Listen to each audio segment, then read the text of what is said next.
नमस्कार दोस्तों, agriculture by DC Mehta के यूट्यूब चैनल पर आप सभी का हार्दिक स्वागत है।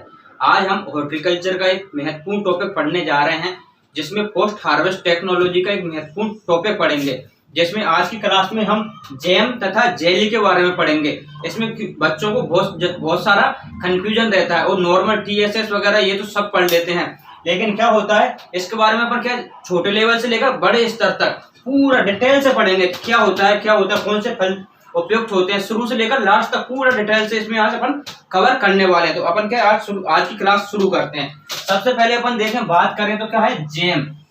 सबसे पहले बात करें जैम, तो जैम होता क्या है। जैम की बात करें तो फलों के गुदे को चीनी के साथ एक निश्चित अनुपात में मिलाकर तैयार किया गया पदार्थ क्या कहलाता है, जैम। अब जैम की अपन सीधी सी बात करें तो क्या होता है, फलों का गुदा होता है, उसमें निश्चित मात्रा में चीनी मिलाकर जो भी पदार्थ बनाया जाता है उसको अपन क्या कहते हैं, जैम कहते हैं। ठीक है ना। इसमें महत्वपूर्ण बात तो क्या है, किससे तैयार किया जाता है, अपना फलों के गुदे से तैयार किया जाता है। किससे, गुदे से। जबकि अपन क्या अगर जेली पढ़ेंगे तो जेली किससे तैयार होती है, फलों के रस से तैयार होती है। इसको अपन आगे बाद में पढ़ेंगे। तो क्या जैम बनाने की क्या है, एक प्रोसेस है। हम शुरू से लेकर लास्ट तक, जैसे सब्जी बनाते हैं या फिर रोटी बनाते हैं, कोई बनाते हैं ना, तो सबसे कहते हैं सब्जी बनाते हैं तो पहले सब्जी लेते हैं, उसको काटते हैं, धुलते हैं, छिलते हैं, तो ये सारी प्रोसेस होती है। ऐसे क्या है, अपना जैम बनाने की भी क्या है, पूरी प्रोसेस है। उसको क्या मैं यहाँ पर एक बार लिखा हुआ है, पूरा एक बार देख लो प्रोसेस क्या है। सबसे पहले अपन क्या करते हैं, फलों का चयन करते हैं। इसके बाद क्या करते हैं, अपन फलों की साफ सफाई करते हैं। इसके बाद क्या करते हैं, अपन फलों की तैयारी करते हैं। इसके बाद क्या है, गुदे में चीनी मिलाकर उसको क्या करते हैं, पकाते हैं। कितनी क्या चीनी मिलानी है, ये सब अभी अपन क्या बात करने वाले हैं। इसके बाद उसमें क्या मिलाते हैं, अपन अम्ल मिलाते हैं। इसके बाद अपन क्या है, वो पककर तैयार हुआ या नहीं हुआ तो क्या अंतिम पकाव बिंदु की जांच करते हैं। इसके बाद क्या करते हैं, अपन उसको पात्र में भर देते हैं। ठीक है ना। तो चलिए अपन स्टार्ट करते हैं एक एक पॉइंट के बारे में। सबसे पहले बात करते हैं अपन फलों का चयन। फलों के चयन की बात करें तो जैम बनाने के लिए सबसे उपयुक्त फल कौन सा होता है, तो सबसे उपयुक्त फल की बात करें, सबसे उपयुक्त फल की बात करें तो यहाँ पर क्या हो जाएगा, अपना सेब हो जाएगा। सेब, पपीता या फिर केला, ये सब क्या है, जैम बनाने के लिए अच्छे फल माने जाते हैं। इसके बाद बात करें अपन जैम बनाने के लिए फलों को किस अवस्था पर तोड़ाई करते हैं, तो ये सबसे महत्वपूर्ण बिंदु है। किस अवस्था पर करते हैं, तो पूर्ण पकी हुई अवस्था पर, पूर्ण पकी अवस्था पर तोड़ाई। फलों की तोड़ाई पूर्ण हुई पकी हुई अवस्था पर क्यों करते हैं, क्योंकि अगर हम कच्ची अवस्था पर अगर उसकी तोड़ाई करते हैं तो क्या जैम में ढेले बने रह जाते हैं या जैम पूर्ण रूप अच्छा नहीं बनता है। इसलिए क्या हमको पूर्ण पकी हुई अवस्था पर फलों की तोड़ाई करते हैं। चलिए ये तो क्या होगा, अपना फलों के चयन की बात हो गई। कौन से फल उपयुक्त होते हैं जैम बनाने के लिए, सेब, पपीता, केला। इसके बाद बात करें तो उनको तोड़ाई कौन सी अवस्था पर करते हैं, अपन पूर्ण पकी हुई अवस्था पर करते हैं। जैसे कि अपन क्या सेब का जैम बना रहे हैं तो अपन ने सेब को सिलेक्ट कर लिया। इसके बाद बात करते हैं क्या करेंगे, उसकी सफाई करेंगे, साफ सफाई, उसको धुल लेंगे। इसके बाद क्या करेंगे, हम फलों की तैयारी में क्या करेंगे, उसको छिलेंगे, काटेंगे। इसके बाद क्या करेंगे, उससे गुदा निकालेंगे। क्यों, क्योंकि अपन जैम बनाने के लिए सबसे मुख्य अवयव क्या होता है, अपना गुदा होता है। तो गुदे को कैसे निकालेंगे, सबसे पहले तो उसके अंदर बीच में जो कठोर भाग होता है उसको हटा देंगे, छिल लेंगे। उसके बाद उसमें जो बीज होते हैं उनको भी क्या कर देंगे, अपन हटा देंगे। इसके बाद बात आती है इसमें से गुदा कैसे निकालते हैं, अपन उसको छोटे छोटे पीसों में काट लेते हैं। काटने के बाद एक पात्र में उनको उबाल लेते हैं। उबालने के बाद उनको अच्छे से मसल करके उनका गुदा निकाल लेते हैं। तो यहाँ पर क्या करते हैं, अपन फलों की तैयारी में फलों को छिलना व गुदा निकालना।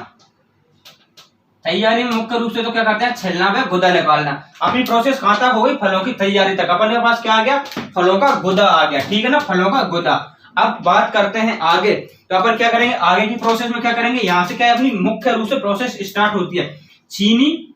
इसके बाद इस गुदे में चीनी मिलाकर पकाना। अब इस क्या करेंगे, पास गुदे में चीनी मिलाएंगे। तो चीनी किस हिसाब से मिलाते हैं, हम क्या है, अपने गुदे के हिसाब से मिलाते हैं कि गुदा कितना है और किस फल का है। अगर यहाँ पर खट्टे फल हैं तो उनमें तो क्या करेंगे, हम चीनी की मात्रा अधिक मिलाएंगे, और अगर मीठे फल हैं तो चीनी की मात्रा कम मिलाएंगे। तो चीनी कैसे मिलाते हैं अपन, अगर हमारे फल खट्टे फल तो उनमें तो चीनी की मात्रा कितने मिलाते हैं, 1.25 किलोग्राम पर केजी गुद्दा, यानी 1 किलो गुद्दे में कितनी मिलाते हैं चीनी? 1.25 किलोग्राम। अगर खट्टे फल हैं तो, और अगर फलों का फल मीठे हैं, मीठे फल, तो उनमें तो कितनी मिलाते हैं अपन? 750 ग्राम पर केजी गुद्दा।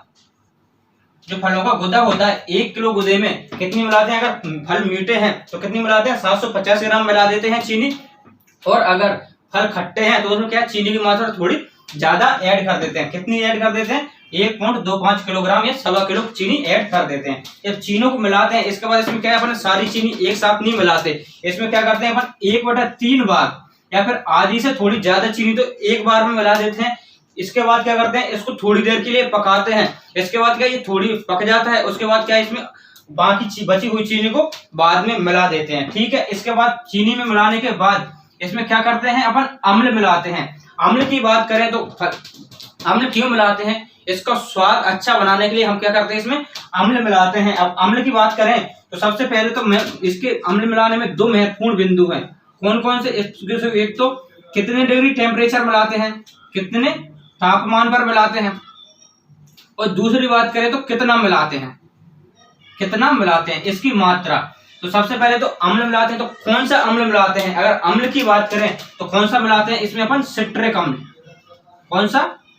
सिट्रिक अम्ल मिलाते हैं। ठीक है ना। और सिट्रिक अम्ल हमारे पास नहीं है तो हम क्या है, अपने नींबू में भी कौन सा पाया जाता है? सिट्रिक अम्ल भी अम्ल ही पाया जाता है। हम क्या मिला सकते हैं उसमें? नींबू की 1 या 2 बूंदें मिला सकते हैं। तो बात करें तो यहाँ पर कितने, एक तापमान पर मिलाते हैं, जब उसका तापमान 103 डिग्री हो जाता है तो क्या मिलाते हैं हम? उसमें अम्ल मिलाते हैं 103 डिग्री सेल्सियस पर। और बात करें कितना मिलाते हैं तो 1.5 ग्राम पर केजी फल के गुद्दे के हिसाब से अपन क्या मिलाते हैं? अपन इसमें अम्ल मिलाते हैं। या फिर अपने पास अम्ल नहीं है तो सिट्रिक अम्ल कितना मिला देते हैं? 1.5 ग्राम नींबू को निचोड़, फलों के रस को निचोड़ देते हैं। इसके बाद बात करें अपन अंतिम पकाव बिंदु। अंतिम पकाव बिंदु क्या होता है अपना? यहाँ पर अंतिम पकाव बिंदु की बात करें तो अंतिम पकाव बिंदु होता है कि जब हमारा जैम पककर तैयार हुआ है या नहीं हुआ, उसकी जांच करना। इसकी जांच अपन क्या, 3-4 विधियां हैं इसकी, उसके द्वारा कर सकते हैं। ये पात्र में भरने को एक बार अपन क्या है, मिटा देते हैं, इसको बाद में लिख लेंगे। अब अंतिम पकाव बिंदु की जांच के क्या है, 3-4 विधियां। कौन कौन सी है? सबसे पहला तो क्या है, भार के द्वारा। भार के द्वारा कैसे ज्ञात करेंगे? अगर हमने इसमें जो भी जितनी भी चीनी मिलाई है तो उसका, जैसे कि इसका जैम का लास्ट में जो बनकर तैयार होता है उसका कुल वजन, कुल भार मिलाई गई चीनी का, मिलाई गई चीनी का 1.5 गुना रह जाए, 1.5 गुना रह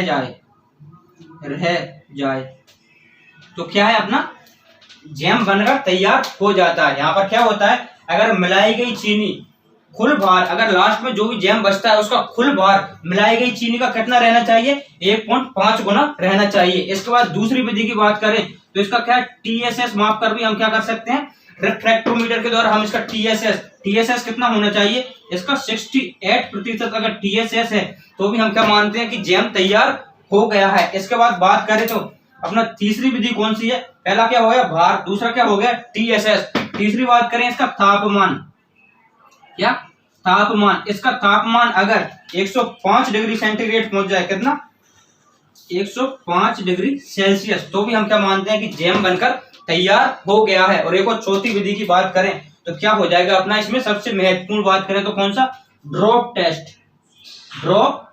टेस्ट या फिर बूंद परीक्षण। बूंद परीक्षण क्या होता है, हम क्या करते हैं, एक पात्र लेते हैं, पात्र लेते हैं, इसमें क्या भर देते हैं अपन, पानी भर देते हैं, ठीक है ना। और एक क्या करते हैं, एक चम्मच लेते हैं, ये क्या है, चम्मच, ठीक है ना।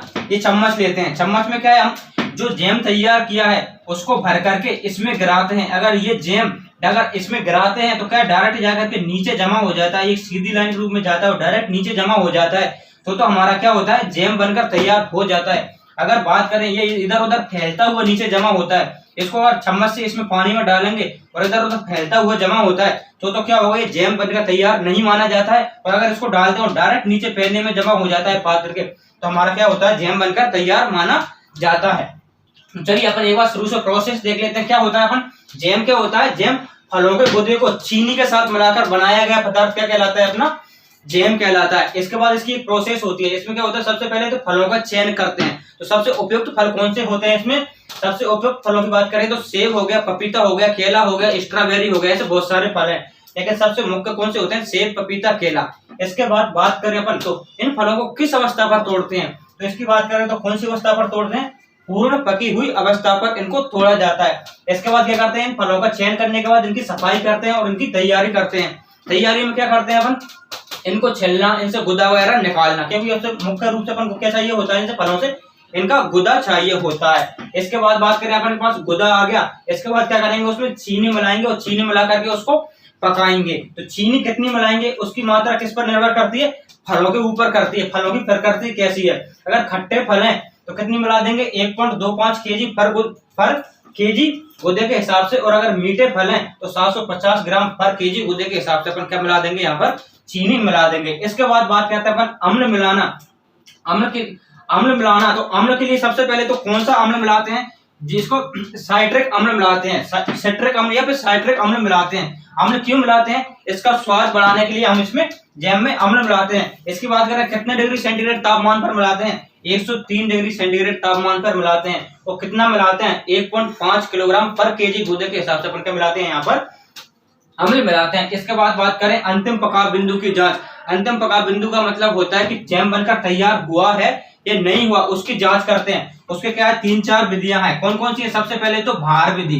भार के द्वारा कैसे करते हैं हम जांच, अगर हमने जो भी उसका लास्ट में जैम का कुल भार होता है तो मिलाई गई चीनी का 1.5 गुना हो जाता है, तो क्या हमारा जैम बनकर तैयार माना जाता है। अगर बात करें टीएसएस, अगर रिफ्रैक्टोमीटर के द्वारा हम उसका टीएसएस मापे तो उसका 68% टीएसएस आ जाए तो भी क्या है, जैम बनकर तैयार माना जाता है। इसके बाद बात करें अपन तापमान की, तो अगर उसका बात 105 डिग्री सेंटीग्रेड तापमान हो जाए तो भी जैम क्या है, बनकर तैयार माना जाता है। और डिग्री फॉरेनहाइट में बात करें तो कितना हो जाएगा अपना, ये 221 डिग्री फॉरेनहाइट हो जाएगा। इसके बाद बात करें ड्रॉप टेस्ट या फिर बूंद परीक्षण क्या होता है, ये इंपॉर्टेंट है, क्योंकि जेली में अपन क्या करते हैं, सीड टेस्ट करते हैं, और इसमें क्या करते हैं अपन, ड्रॉप टेस्ट या फिर बूंद टेस्ट करते हैं। बूंद टेस्ट कैसे करते हैं, अगर हम किसी भी एक चम्मच में जैम को लेकर पानी से भरे हुए पात्र में यूं करके डालते हैं तो क्या है, वो डायरेक्ट अगर नीचे फेंदे में डायरेक्ट सीधा जाकर फेंदे में बैठ जाता है, उसके फेंदे में, तो क्या है, अपना जैम बनकर तैयार माना जाता है। अगर वह इधर फैलता हुआ नीचे बैठता है तो क्या जैम बनकर तैयार नहीं माना जाता है। आई होप यहाँ तक आप सबको ये सब कुछ समझ में आ गया होगा। इसके बाद अपन क्या आगे की बात करते हैं, देखना इसको हटा ही देता हूं एक बार।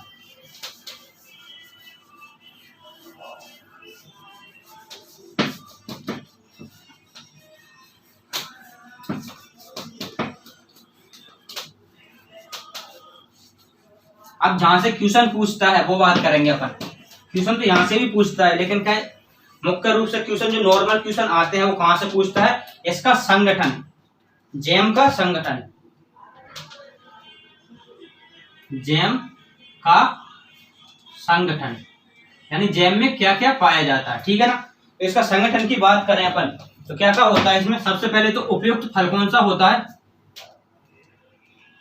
उपयुक्त फल की बात करें तो सबसे पहले नंबर किसका आता है, अपना सेब का आता है। किसका, सेब का आता है। इसके बाद बात करें इसका फल का अंश कितना होता है, इसमें फल का अंश या फल का भाग कितना होता है, इसमें बात करें तो फल का भाग कितना होता है, इसमें 45% होता है, 45%। इसके बाद बात करें अपना इसका टीएसएस की बात करें तो कितना होता है, 68%। इसके बाद बात करें अपन इसका पीएच की, तो पीएच कितना होता है इसका, अपना फल की 0.5 से 0.7% इसका क्या होता है, पीएच नहीं होता, यहाँ पर अम्लता होती है। अम्लता कितनी होती है, 0.5 से 0.7 अम्लता। और इसके बाद अपन एक और बात करें तो इसमें क्या है, जल की मात्रा, जल कितना होता है, 33 से 38%, 33 से 38%। ये क्या होता है, इसका संगठन होता है। जैम का संगठन की बात करें क्या होता है, सबसे पहले बात करें तो अपना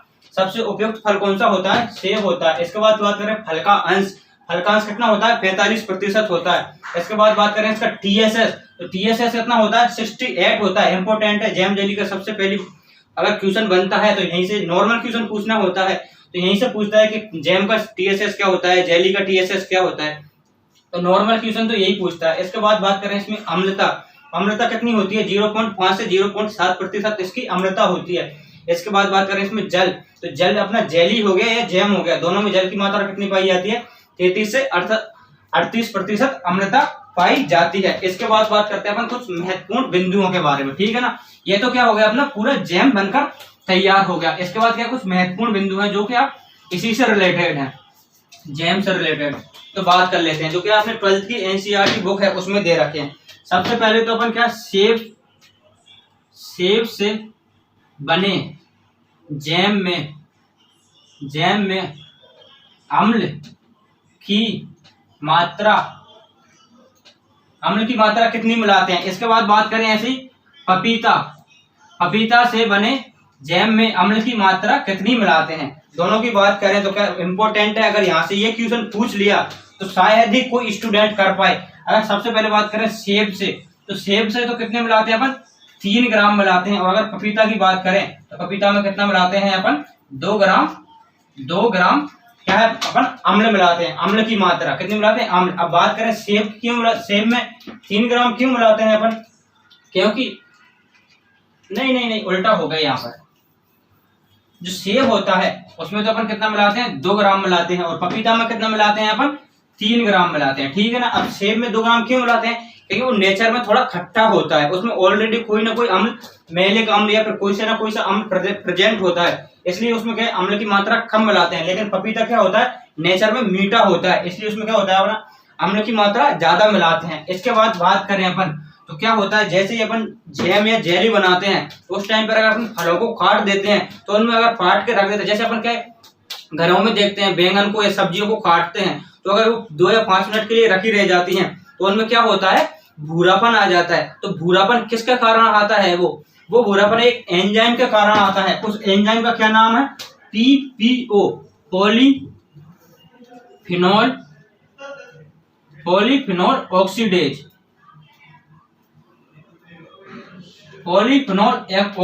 एंजाइम के कारण क्या होता है वो भूरापन आता है।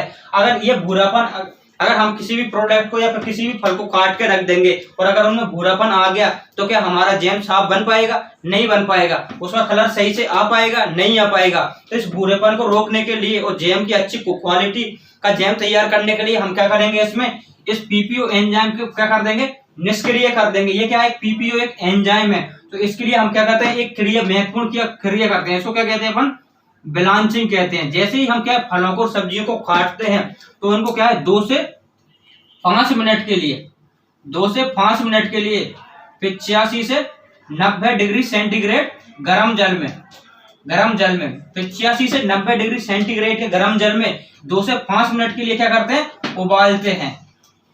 उबालते हैं। इससे क्या होता है हमारा ये पीपीओ एंजाइम है वो क्या होता है हमारा पीपीओ एंजाइम निष्क्रिय हो जाता है, जिससे क्या फलों में क्या नहीं आता पीलापन, वो भूरापन नहीं आता। वो भूरापन नहीं आएगा तो क्या होगा हमारा जैम भी अच्छे कलर का तैयार होगा, इससे क्या उसकी गुणवत्ता भी बनी रहेगी। तो इस प्रक्रिया को क्या कहते हैं अपन ब्लांचिंग या फिर बी बर्न कहते हैं।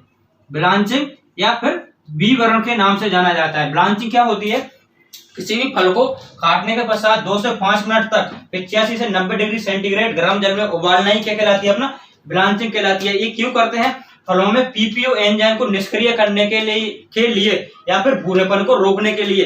पीपीओ यहाँ से क्वेश्चन की बात करें तो क्वेश्चन कौन सा उठता है, सबसे पहले तो फलों में भूरापन किसके कारण आता है पीपीओ एंजाइम के कारण। दूसरा पूछेगा ब्लांचिंग के लिए कितने समय तक करते हैं 2 से 5 मिनट के लिए। तापमान क्या रखते हैं अपना 85 से 90 डिग्री सेंटीग्रेड रखते हैं। ये 3 महत्वपूर्ण क्वेश्चन बनते हैं। तो अपना क्या सबसे पहले आज अपने क्या बात करी जैम के बारे में बात करी। जैम की बात करें तो सबसे पहले तो क्या किया अपन ने उसकी प्रक्रिया क्या होती है फलों का चयन की बात करें तो सबसे उपयुक्त फल कौन सा हो गया सेब हो गया। इसके बाद क्या करते हैं उसको कौन सी अवस्था पर तोड़ते हैं पूर्ण पकी हुई अवस्था पर। इसके बाद उसकी तैयारी करते हैं फलों का गुदा निकालते हैं। फलों का गुदा निकालने के बाद उसमें चीनी मिलाते हैं। अगर खट्टे फल है तो क्या उसमें 1.25 किलो यानी 1.25 किलो चीनी मिला देंगे और मीठे फल है तो 750 ग्राम चीनी मिला देंगे। इसके बाद बात क्या करते हैं अपन इसमें अम्ल मिलाते हैं। अम्ल कौन सा मिलाते हैं सिट्रिक अम्ल मिलाते हैं। कितना मिलाते हैं 1.5 ग्राम पर केजी मिलाते हैं। इसके बाद बात करें कितने डिग्री सेंटीग्रेड तापमान पर मिलाते हैं 103 डिग्री सेंटीग्रेड तापमान पर मिलाते हैं। इसके बाद क्या करते हैं अपन, अंतिम पकाव बिंदु की जांच करते हैं। कितनी विधियां होती हैं? 4। पहला भार, अगर उसमें कुल जैम का कुल भार मिलाई गई चीनी का 1.5 गुना हो जाए तो उसको तो क्या कहते हैं अपन, उस 1.5 गुना रह जाए तो क्या होता है अपना, जैम बनकर तैयार माना जाता है। टीएसएस की बात करें तो अगर टीएसएस किससे मापते हैं, रिफ्रैक्टोमीटर नामक यंत्र से मापा जाता है। अगर टीएसएस की बात करें तो कितना होना चाहिए, 68% हो जाए तो क्या अपना जैम बनकर तैयार माना जाता है। तीसरा बिंदु क्या होता है अपना, तापमान, उसका तापमान, अंतिम तापमान कितना होना चाहिए, 105 डिग्री सेल्सियस या फिर 219 डिग्री फॉरेनहाइट होना चाहिए। इसके बाद बात करें अपन, इसमें कौन सा परीक्षण करते हैं जैम की अंतिम पकाव बिंदु की जांच के लिए, बूंद परीक्षण या फिर ड्रॉप टेस्ट। ड्रॉप टेस्ट क्या होता है, अगर जैम को एक चम्मच में लेकर पानी से भरे हुए पात्र में डालते हैं, वो डायरेक्ट नीचे जाकर के बैठ जाता है तो क्या जैम बनकर तैयार होता है, और इधर उधर जाता हुआ बैठता है तो जैम बनकर तैयार नहीं होता। इसके बाद बात करें इसका संगठन, तो संगठन में क्या होता है, इसका टीएसएस 68% होता है। सबसे उपयुक्त फल सेब होता है, इसका फल का भाग कितना होता है, 45% होता है। और जल की मात्रा की बात करें तो 33 से 38% होती है। और अम्लता की बात करें तो 0.5 से 0.7% होती है। ये क्या आपने आज अपने जो भी जैम से संबंधित जितनी भी जानकारी थी वो अपन ने पढ़ी है। धन्यवाद। अगर आपको जो वीडियो पसंद आई है, हमारे channel agriculture by DC Mehta को सब्सक्राइब करें, और वीडियो कैसी लगी ये भी कमेंट करके जरूर बताएं। धन्यवाद।